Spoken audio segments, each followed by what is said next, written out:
Hello. Good afternoon. This is Dr. Olu Asekun here. Welcome to our live podcast. Today is another beautiful Wednesday, so you are all welcome.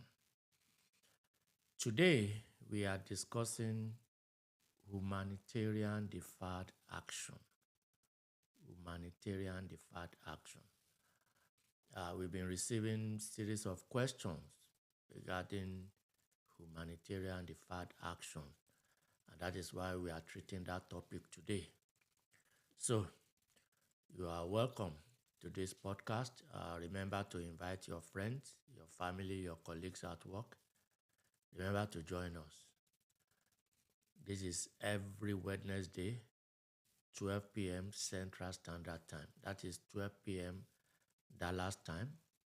That is 11 a.m. That is 1 p.m. Eastern Time. And I believe that is probably 7 p.m. Nigerian time. Okay. Today we are discussing humanitarian deferred action. I'm sure that a lot of people are aware of the deferred action for children, that is DACA, deferred action for childhood arrival.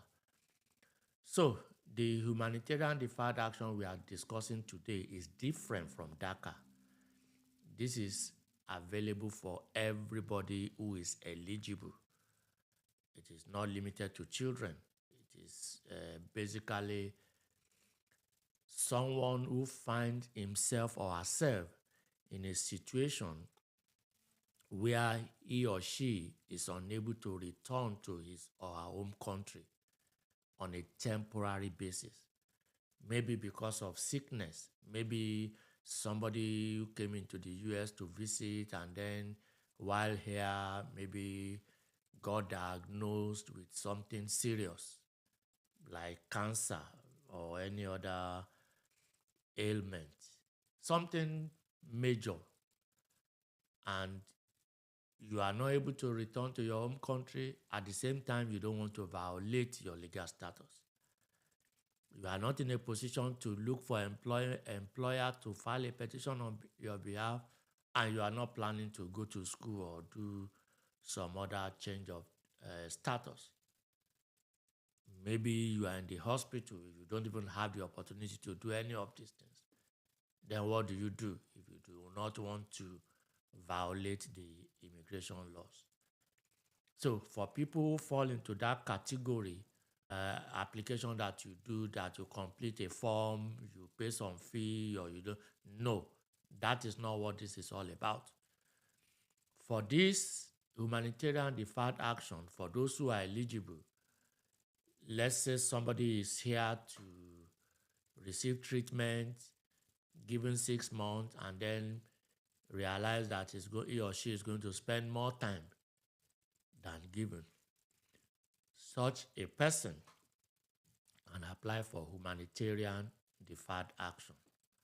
And the procedure is that you will write a very detailed letter to the district or the local office where that person is. In that, attached to that letter will be a copy of the visa to show that the person entered the United States legally. You also attach a copy of the I-94 to show that as at the time of applying, you are still maintaining legal status. And that is why you are applying, because you do not intend to violate the immigration laws. So you attach the I-94 to show that you are maintaining legal status. You also attach 2 passport photographs. You attach the biometric page of your international passport. You attach the medical report, whatever issue that prevents you from returning to your home country. So if it's on medical ground, you have to attach copy of the medical report and probably a letter from the treating physician. So you attach all these things and send it to the local office, USCIS local office close to where the applicant is. And then they will review it. No fee is required, no payment is required with the application. So they will review it, and if they have additional inquiry, they can issue requests for evidence. If they do not, they will approve it. They will send a letter indicating that the humanitarian deferred action has been approved. And of course, the letter will state specifically for how long. Usually, it is approved in increment of 1 year. So, if you are here, you are given 6 months at the port of entry, and then you decide to apply before the expiration of your I-94, they approve it in increment of 1 year. So if they approve it, as soon as they approve it, you can now use the letter of approval to apply for employment authorization so that you'll be able to get social security number, you'll be able to get employment authorization, and you'll be able to get most of the things that people who live here are able to get. Now, if you know that within that 1 year employment authorization is expired, you can also apply for a new employment authorization or a renewal of your employment authorization. So, for as long as the condition that created the humanitarian crisis exists, you can continue to apply for an extension of the humanitarian deferred action. So that is how that works. So you can keep sending in your question. This is probably not going to be a very long topic, so you are free to send in your questions. So I expect questions. So start sending in questions. We are discussing humanitarian deferred action. Humanitarian deferred action. So if you are here in the United States and you entered legally and you came for a visit or a short stay, and while you are here,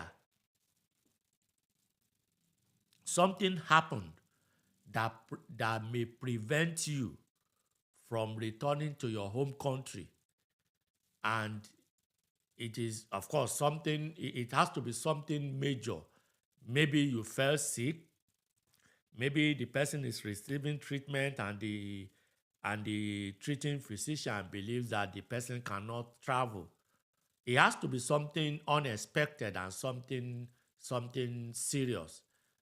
Even if it is expected, I mean, for example, if somebody is receiving treatment for cancer, for example, or a major ailment, of course, that is something that is not emergency. But if you are already here and you know that the 6 months that they gave you at the port of entry, that 6 months will not be enough for your treatment, or that 6 months will not be sufficient for you to finish the humanitarian crisis that you find yourself, then you can apply for humanitarian deferred action. Okay, I think questions are coming in.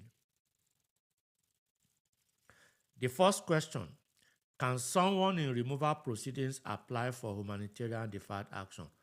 Oh yes. Oh yes, you can. Someone in removal proceedings can apply for humanitarian deferred action. But if you are in removal proceedings, the procedure is going to be different. The procedure is going to be different. It's not going to be because the humanitarian deferred action that we are discussing today is actually relating to people who just came to the U.S., and they are still in valid non-immigrant status. Maybe they gave them 6 months at the port of entry, and then within the 6 months, they realize that they are not going to be able to leave or return to their home country, maybe due to sickness or something serious, a diagnosis or something unexpected. So that is the humanitarian deferred action. But for those who are already in removal proceedings, yes, they can apply for humanitarian deferred action, but the procedure is different.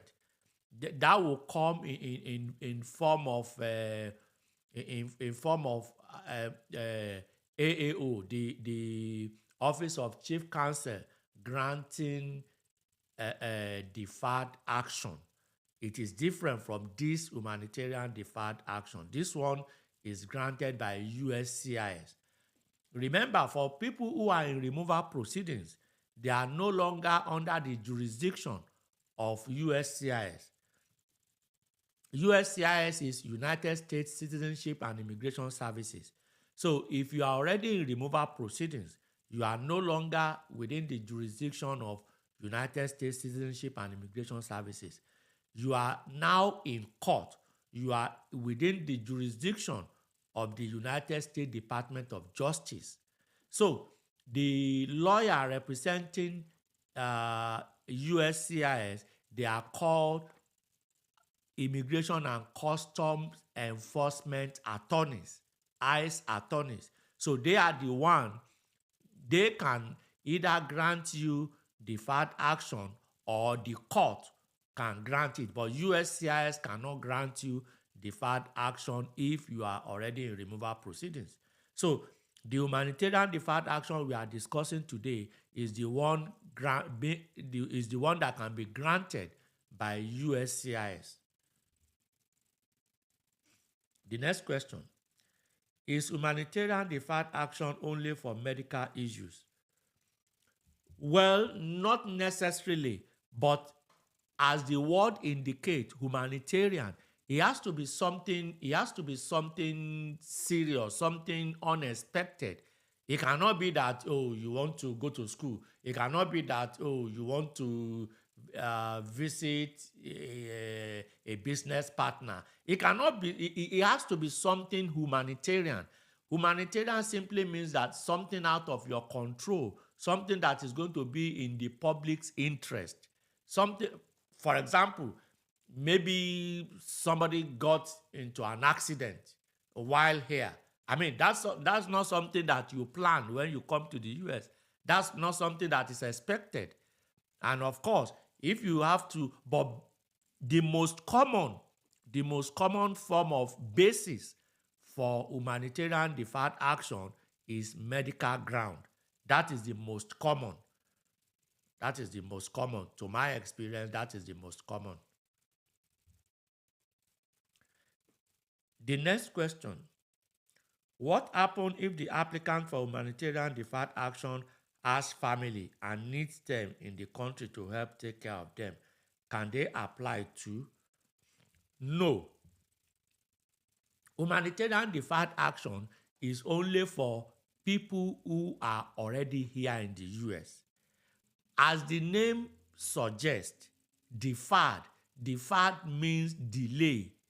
It means hold on. So if you are not already in the US, there is nothing to delay.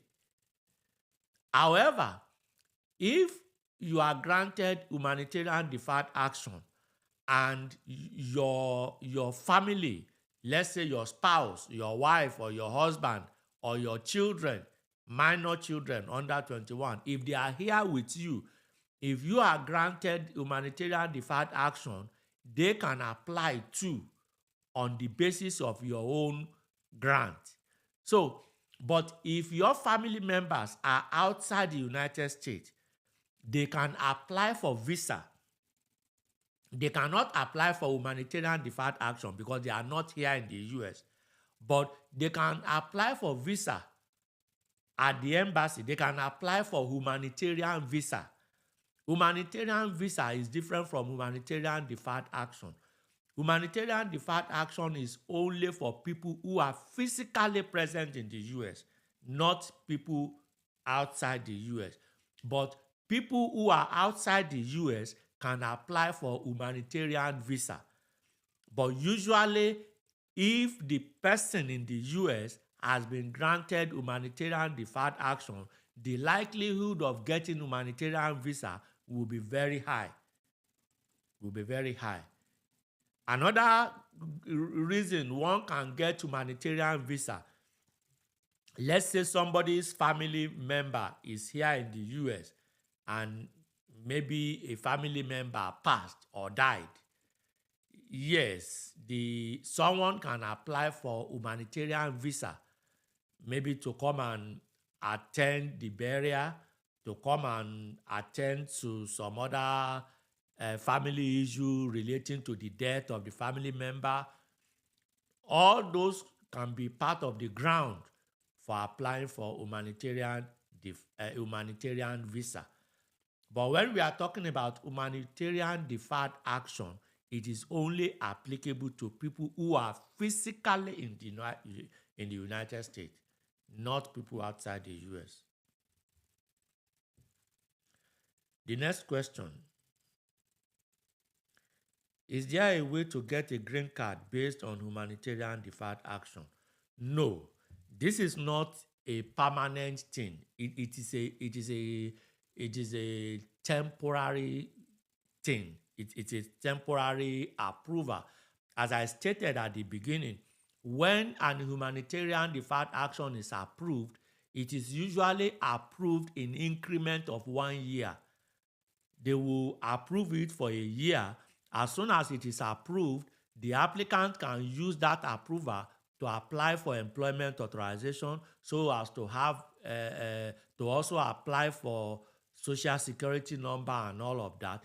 But it is usually approved in increment of 1 year. So if after 1 year or before the end of the 1 year, if the condition that created the humanitarian crisis, if that condition still exists, then you can apply for an extension. And when you apply for an extension, they will approve it for another 1 year. And once they approve it for another 1 year, you can also extend your employment authorization for another year. So it is granted in increment of 1 year. It is not a green card. It is a temporary thing, temporary status that allow somebody to be able to stay here legally, to be able to work, to be able to do things based on humanitarian crisis, humanitarian reason. Maybe somebody is sick after the person came here. Maybe somebody got into accident. It has to be something of humanitarian nature. This is not a kind of application that you apply because you want to go to school or you apply because you are doing a business. No, it's not that kind of application. It has to be based on humanitarian reasons.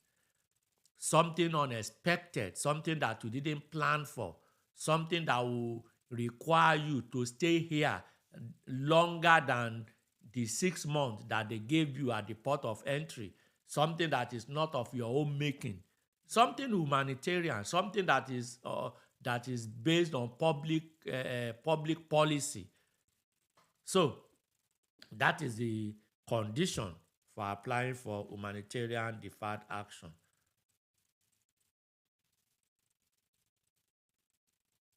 Now, before I go into the next topic, I want to say that if you are granted humanitarian deferred action and you are still in that status without being expired, can you change your status? Yes, you can change your status if you have a valid reason, if you have something else that you want to apply for. Yes, for as long as the humanitarian deferred action is current, you can still change your status because it means that you are legal.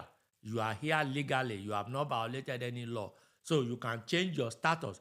Let's say you come in, you are given 6 months to stay at the port of entry.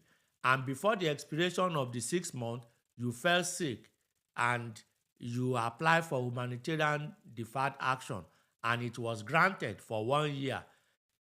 Maybe 8 months into it, if you have a legitimate reason to change your status. Yes, you can still change your status for as long as you are maintaining legal assistance, and you need to apply for an extension. If you submit an application for extension of the humanitarian deferred action, even if that application is pending and you decide to change your status, you can still change your status for as long as your request for humanitarian deferred action has not been denied. You can still change your status, because when you are granted humanitarian deferred action, it is a legal status. So, for as long as you are in legal status, you are allowed to change your status to another non-immigrant status, or to adjust your status to a legal permanent resident if you have a basis for doing so. So, humanitarian deferred action is a legal status that enables you to change to any other non-immigrant status, or even adjust status if you have a basis for adjustment.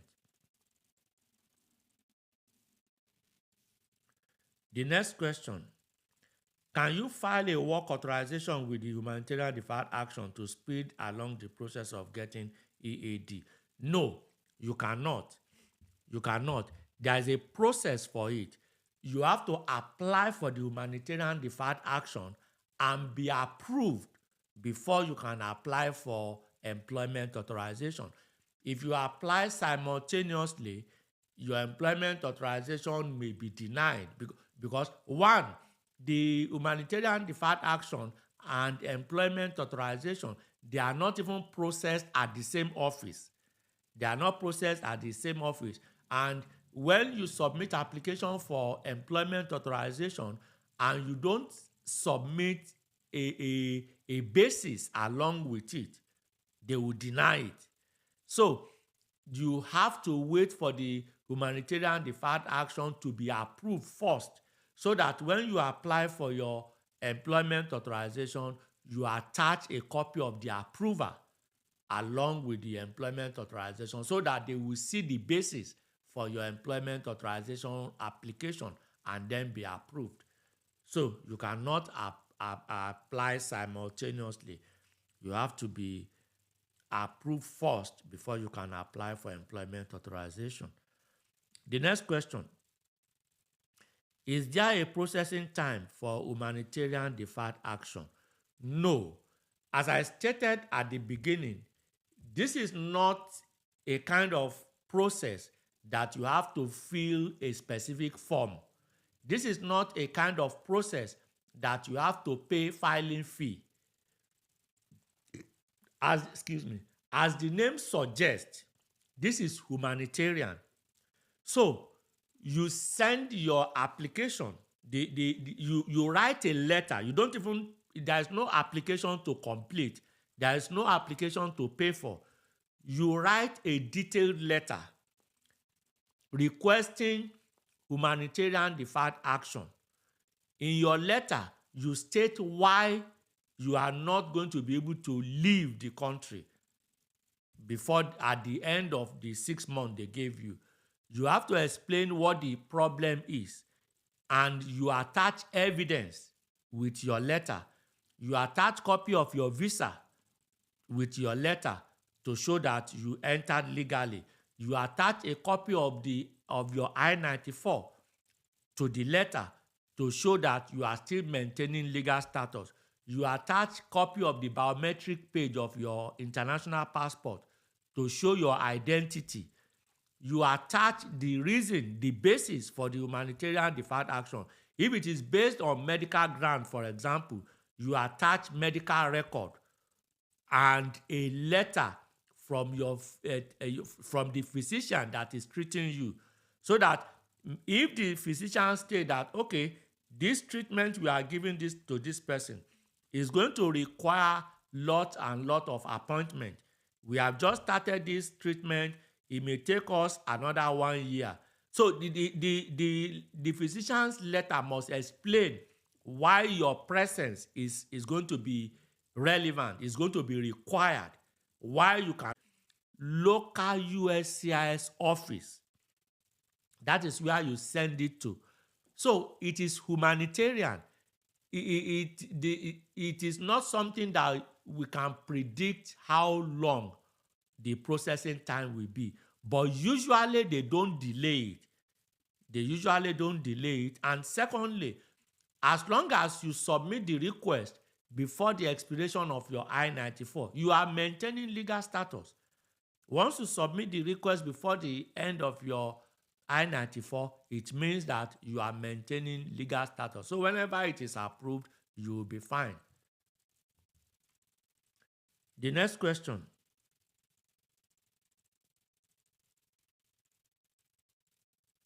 Is just a letter from my doctor sufficient evidence for humanitarian deferred action, or do I need more? Yeah, you need more. A letter from your doctor will only explain why your presence is required, but you will need to also provide medical record, because immigration is going to look beyond your doctor's letter. They are not going to approve it based on your doctor's letter. Your doctor's letter is only going to support the request. It cannot be the basis for the request. Let's say, God forbid, somebody is diagnosed of cancer. The fact that your doctor wrote a letter stating that, oh, this person is under my care and will be for some time, and that's not going to be sufficient. They have to see the medical record. They have to see the diagnosis. They have to see what the issue is. They have to, the medical record have to be able to show the nature of the treatment that they are doing. And then when they support it with a letter that, okay, because of this particular ailment, we are required to, but it cannot be a replacement for medical record. There has to be medical record plus your doctor's letter. The next question. Is there any way to appeal a denial of humanitarian, a discretionary relief? And this is the reason why people cannot appeal a denial of a visa at the embassy, because granting a visa is a discretionary relief.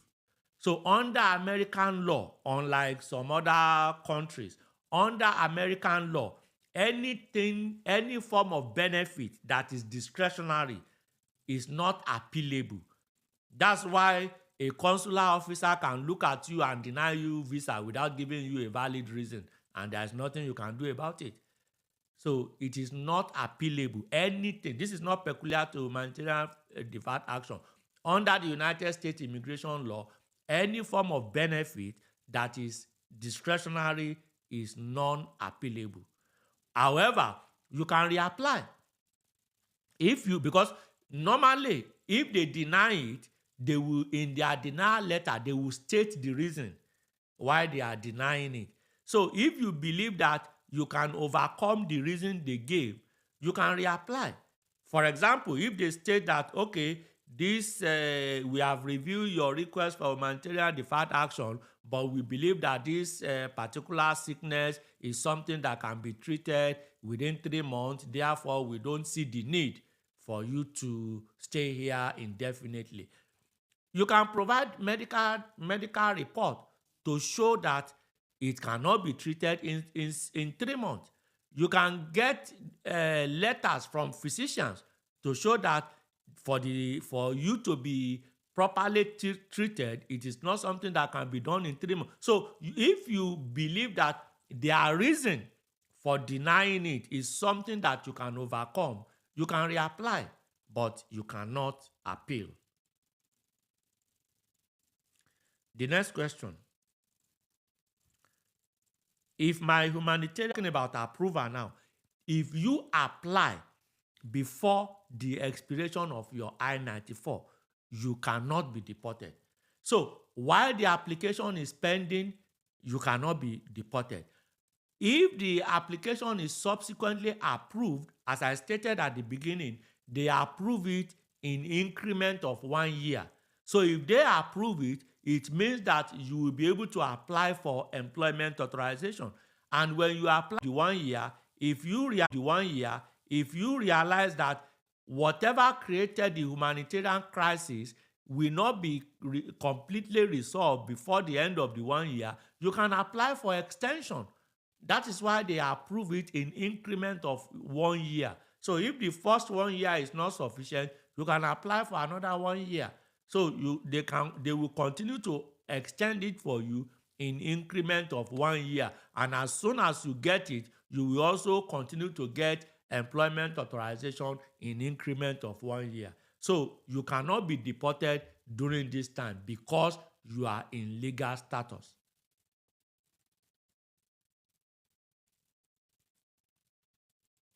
The next question. I have humanitarian deferred action for cancer. Is it possible for me to get any kind of government insurance to pay for my treatment? Well, if you have social security number, I believe that you may be eligible to apply for insurance, for health insurance. However, getting the government to pay for it, I'm not sure you will be eligible for that. However, I do know for a fact that in this country, there are so many non-profit organizations, there are so many different programs that help indigent people, that pay medical bills on behalf of people who are going through challenges of serious challenges like cancer. I mean, there are different educational and research organizations that pay for this type of treatment. And let me tell you, for immigration purpose, if you receive what is called emergency Medicare treatment, it does not disqualify you from getting green card. If you receive emergency medical treatment is exempt from list of things that can disqualify people. So if somebody found himself or herself in a situation where you are not able to pay this bill, that will not be a disqualification. Now, this is different from somebody who come to the US to come and give birth to a child. That is not emergency. I mean, a pregnancy of 9 months is not emergency. So that's not what I'm saying. So I don't want to be misunderstood. That is not what I'm saying. I'm talking of emergency medical treatment. I mean, somebody who is diagnosed of cancer, that's an emergency. That's not something that no one is planning that, oh, I'm going to have cancer. So nobody is planning that. So those are the kind of things that I'm talking about. But if you come in here and to have a child and you don't pay for it, of course, that can be an issue if you apply for visa or apply for green card. But if you are legitimately sick and you are not in a position to pay the medical bills and you apply for emergency medical assistance, it is not a disqualification for any kind of immigration benefit.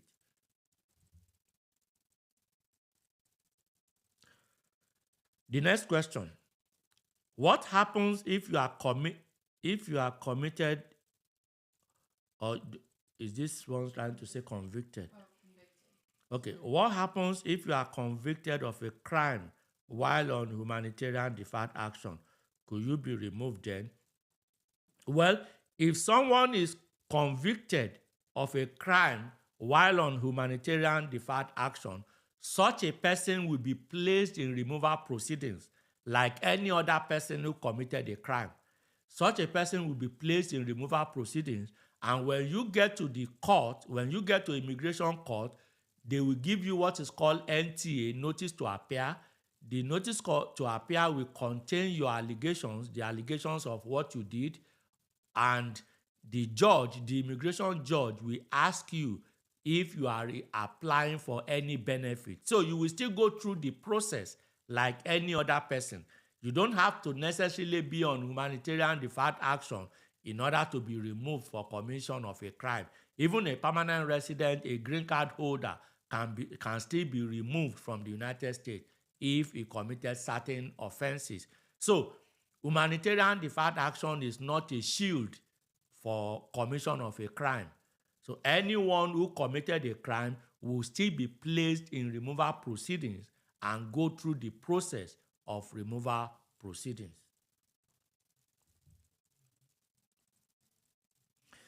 The next question. I'm applying for a renewal of my humanitarian deferred action, but some of my medications require an ID to get. My passport, EAD, and driver's license are all expired now. What can I do?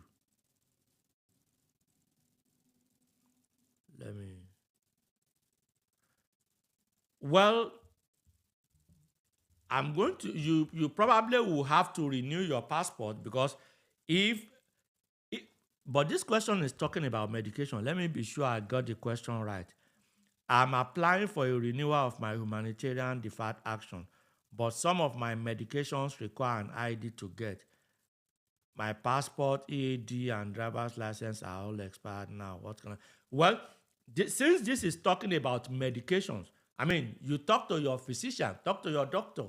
I'm sure your doctor can order those things for you, even with your expired ID, because medications are usually not attached to ID. Medications are not, they are usually not attached to ID. I don't think so, because what? If for somebody who is receiving treatment, I don't think so, because it is the doctor who will order the medication in the first place. So the doctor will have certified that this is something that you need. You are not talking about buying something over the counter. Well, the question is not very specific. If you are talking about buying it over the counter, then you may not be able to buy it. But if this was something that your doctor ordered, just let the doctor know that your forms of ID are expired. Let your doctors know that your forms of ID are expired, and I'm sure your doctor will be able to order it on your behalf. I do know that usually medical treatment or medication, they are not attached to legal status, because in the United States, it's even a crime for somebody to be refused treatment because you don't have ID or because you don't have legal status or any of these things. That's a crime under American law. So nobody can deny you the need to get your medication simply because your IDs are expired. All you need to do, go through your doctor, go through your treating physician. Let your doctor know that your IDs are expired. And of course, if you are talking about over the counter, then you may not be able to purchase it. But if this is a prescription, your doctor who is prescribing it will be able to identify you, and your doctor can order it on your behalf. So even you may be able to tender expired passport to still receive it. But if this is over the counter, you may not be able to do it. The next question. Is it possible to come on a B2 visa and immediately apply for humanitarian deferred action, even though when I applied for the B2 visa, I knew I was planning on staying? Well, if I understand this question correctly, humanitarian deferred action is not a form of keeping people here. As the name suggests, humanitarian, there has to be something that require you on who may know are people who are initially coming for treatment. So if you are coming for treatment in the US, yes, you may know that, okay, because of this diagnosis, you may end up overstaying the 6 months that they are going to give you at the port of entry. But even at that, even when you knew, it's still not going to be a ground for denial. It's still not going to be a ground for denial, because as I stated, the word humanitarian, this is going to be based on public policy. This is going to be on humanitarian ground. I mean, even if you are sick before coming to the US, you are here with the hope of receiving treatment. So if you get to the hospital and they told you that, oh, this treatment is going to take a lot of time, even if you knew you were sick, that's still not going to be an issue. It's still not going to be an issue because humanitarian deferred action is not something that is available for everybody. There has to be a basis. Something has to have happened. Maybe an accident, you got involved in an accident. Maybe you got sick. Maybe something must have happened to trigger the humanitarian request. This is different from somebody just applying for an extension of stay. No, there has to be something that happened to you that is outside your control that will make you take the decision to stay. Or it may not even be a decision that you have a control over. It may be something completely outside your control. So there has to be something humanitarian before you can be eligible for humanitarian deferred action. The next question, clarification. If I know I have cancer but need treatment, could my humanitarian deferred action be denied? No, it cannot. If you come in and you started receiving the treatment and your doctors told you that, look, this treatment, this is not something that's going to be completed in 6 months. You are going to be in this for a long time. You will still be granted humanitarian deferred action. That is why you need to submit medical report. So for as long as immigration sees the medical report that it is actually true that this person has cancer, it will be approved. It doesn't matter whether you had the cancer before coming or not.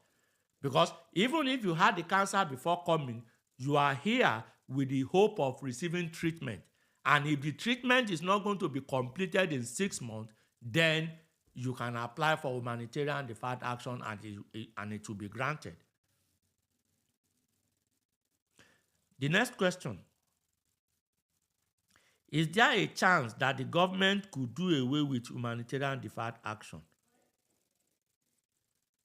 Well, that's a question that is tough to answer. I mean, it is discretionary. So the government may choose to do away with it. It is within their authority because it is entirely discretionary. But I can assure you that if the government decides to do away with it, it will probably receive public outcry. Because this is not something that it's not even something that you want to apply for. I mean, nobody wishes to be diagnosed of a terminal disease or something serious, something tragic. Nobody is willing to get involved in something tragic just because you want immigration papers. No, I wouldn't want that. So it's not something that is... People who find themselves applying for this thing, it is actually a last resort. It is usually something outside one's control. This is not like I want to apply to go to school. Oh, I need an employment. Oh, I want green card. No. As the name suggests, this is humanitarian. It's a crisis. It's something big, something unexpected, something out of control, something tragic, something serious. So, I mean, nobody is going to just do that just because you want to stay here. No. If you want to stay here, you can even stay here illegally rather than to pray to become sick or something. No, I don't think so. So I don't think the government will cancel it. If they do, I am certain that there will be a lot of public outcry. The next question. Is this like a visa where there is a limited number that USCIS can approve? No. This is entirely discretionary. It is not something that immigration created a certain number. No. I mean, nobody can foresee certain number of people who are going to go into crisis. No. That's not that's not something that somebody can preempt or predetermine. No, it's not one of those. It's not one of those. I pray that not many people find themselves in a serious situation, but this is not one of those things that they have limited number that they can approve. No. Remember, we are not talking about green card here. We are just talking about temporary legal stay with employment authorization. So, no, it doesn't have those numerical limits. Does not. Does not. Are there any questions I'm still expecting? I think I answered the last one here.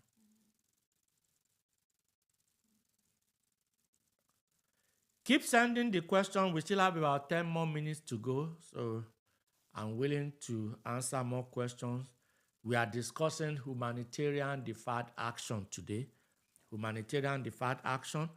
Humanitarian deferred action is for somebody who entered the United States legally and is here legally, and maybe before the expiration of his or her I-94, something tragic happened. Maybe this person is involved in an accident. Maybe this person is sick. Maybe this person is diagnosed of a major ailment that requires treatment. I mean, something happened that will prevent this person from going back home, from being able to live at the end of the period authorized. So such a person can apply for humanitarian deferred action. And the procedure is to write a detailed letter explaining what the problem is. If it's a medical issue, attach the medical report, obtain a letter from the treating doctor or treating physician who will explain that why this person cannot go back home at this time. Attach a copy of the visa page to show that the person entered the US legally. Attach a copy of the I-94 to show that this application was made while the person is still maintaining legal status. Attach a copy of the biometric page of the international passport to show identity. Attach 2 passport photographs, and then there is no payment required. Send the letter to the local USCIS office that is close to where the applicant resides. And upon approval, you can now use the approval letter to apply for employment authorization and social security number. So it is usually granted in increment of 1 year. So if the initial 1 year is granted and you apply for employment authorization, the employment authorization will also be granted for 1 year period. However, if the condition that created the humanitarian crisis is still ongoing, you can apply for an extension of the humanitarian deferred action. You will be given another 1 year. So it is usually granted in 1 year increment. The employment authorization associated with it is also granted in 1 year increment. I think we have more questions now.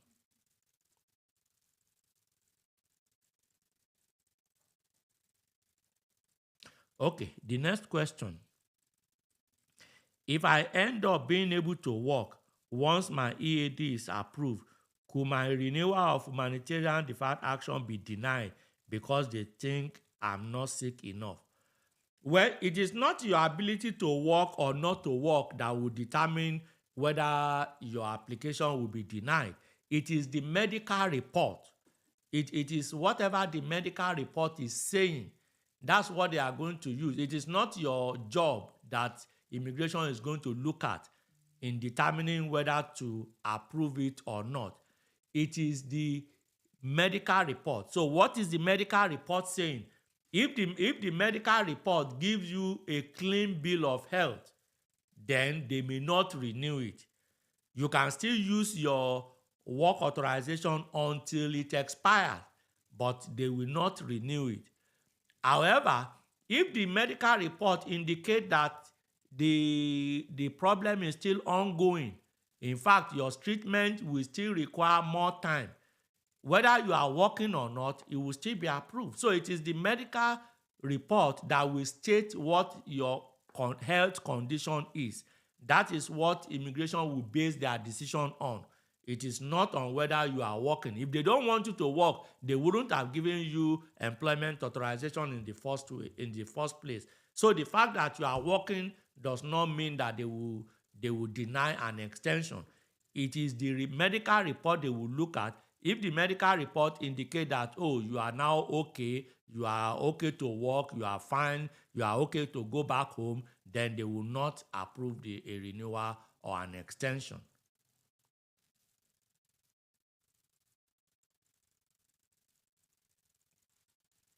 The next question, is there a limit of time you can renew this? No, there is no limit for as long as there is need for it. The extension is tied to the need.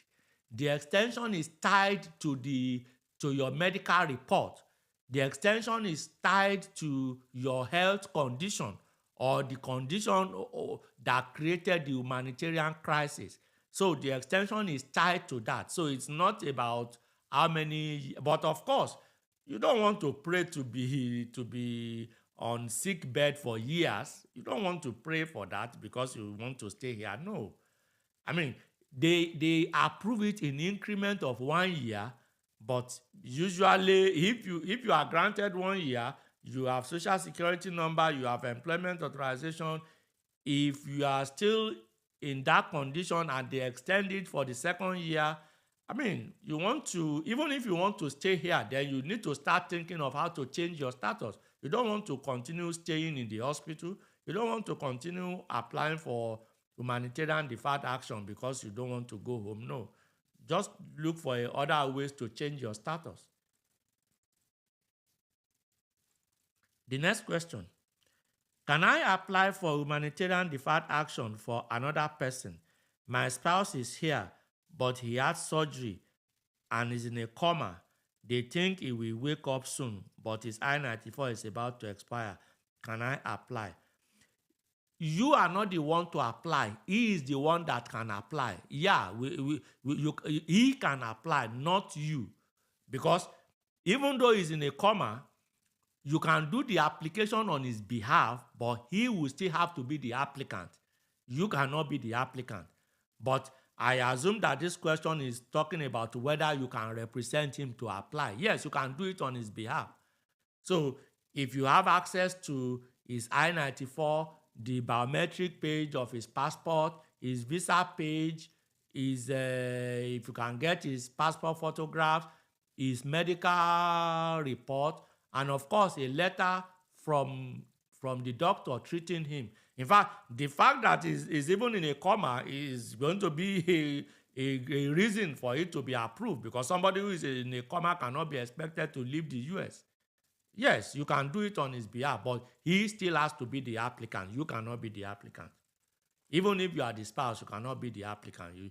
He has to be the applicant, but if you are the spouse, you can also attach your own application to his. If they granted it to him, they will also grant it to you for you to be able to take care of him. And if you have children who are here, all of them will be granted humanitarian deferred action. And if your children are outside the country, you can get them to apply for humanitarian visa. Humanitarian visa is not the same thing as humanitarian deferred action. Humanitarian deferred action is only for people who are physically present in the US.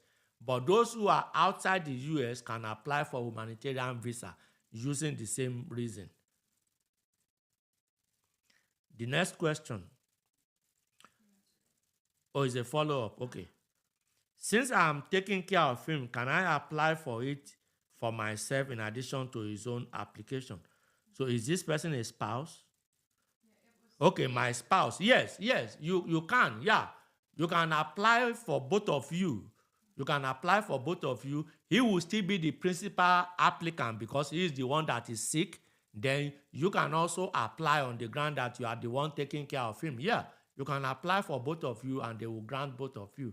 But you need his medical record and a letter from his doctor to show that he's in a coma and all of his condition. Yes, both of you can apply. You can do that together.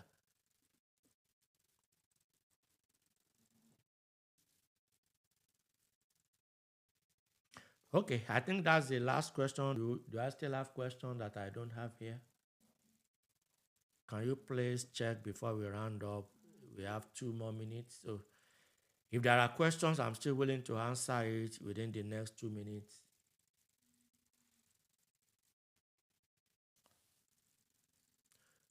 Remember to invite your family, friends to always join our podcast. You will agree with me that this is very useful.